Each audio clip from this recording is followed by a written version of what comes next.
Hey there everybody, Pete here from Sea of Tranquility. Welcome to another edition of Favorite Albums Through the Decades, the show that we're running throughout the month of May. We've only got about another week left, right? So we're trying to bring these to you almost every day. We've missed a couple days here and there, but for the most part, you're going to get as close to 30 of these as we possibly can do this month. Today we're going to take a look at a band who have been around for a long time. They've got a lot of albums, so this was kind of challenging, talking about space rock legends Hawkwind. All right, so a lot of albums in the 70s, a lot of albums in the 80s, a lot of albums in the 90s, and then quite a bit of albums in the 2000s. So they have been pretty busy. Million lineup changes. Basically, you got Dave Brock, who's been kind of leading the charge from the beginning, and he has been surrounded by a wide cast of characters throughout the years. This was kind of difficult.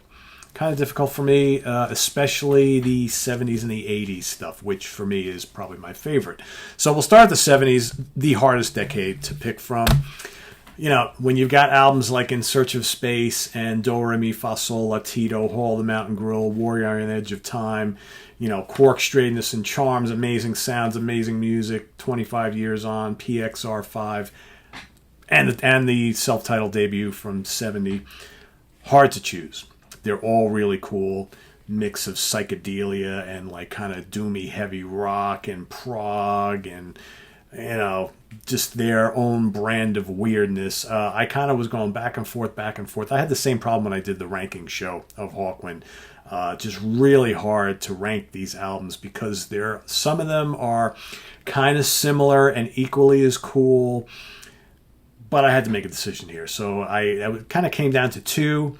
I was like, do I choose Warrior on the Edge of Time? Do I choose In Search of Space? Back and forth. For today, I went with 1975's Warrior on the Edge of Time. Ask me next week, I may tell you In Search of Space. I don't know.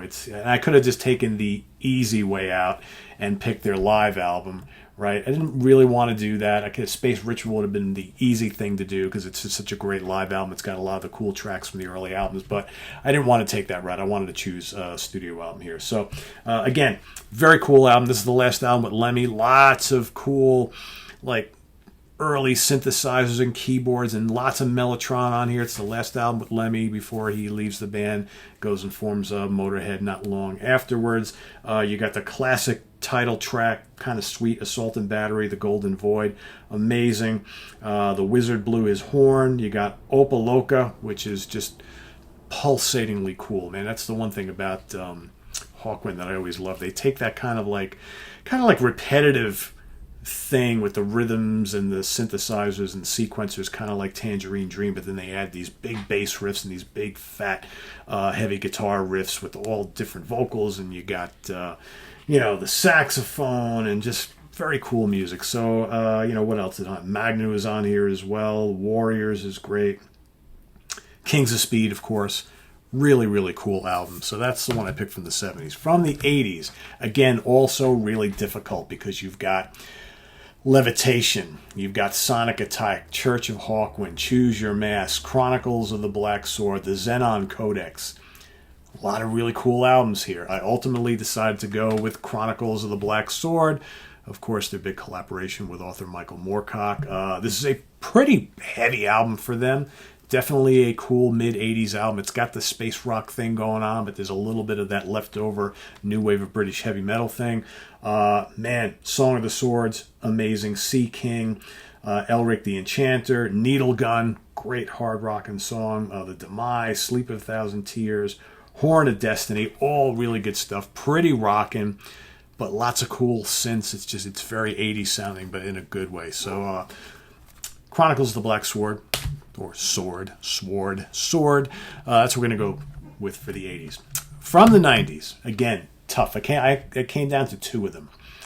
Do I choose Space Bandits, which kicked off the decade in 1990, really good album, or do I go with the very electronic sounding, very meditative sounding Electric Teepee?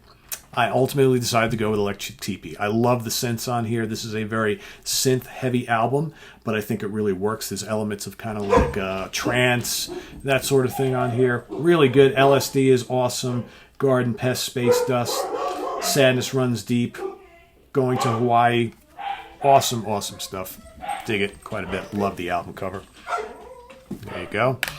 In the 2000s, all right? So here we get, I'm not, of course, we got Dogs Going Ballistic. Every time I seem to, the dogs never seem to bark when I'm not taping. When I am taping, they do. So from the 2000s, I decided to go with Take Me to Your Leader from 2005.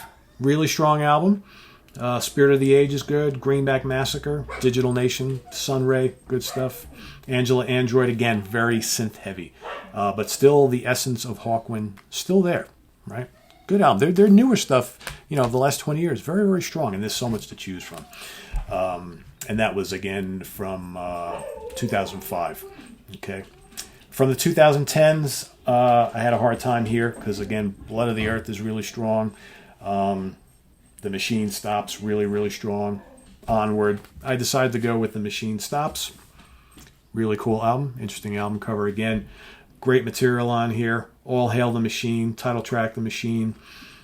King of the World is very good. Thursday, they kind of split the CD into two sides. Not two sides, but they would an LP. Living on Earth is a really good track. Yum Yum. Solitary Man. Good, memorable songs. Fun album. Fun album.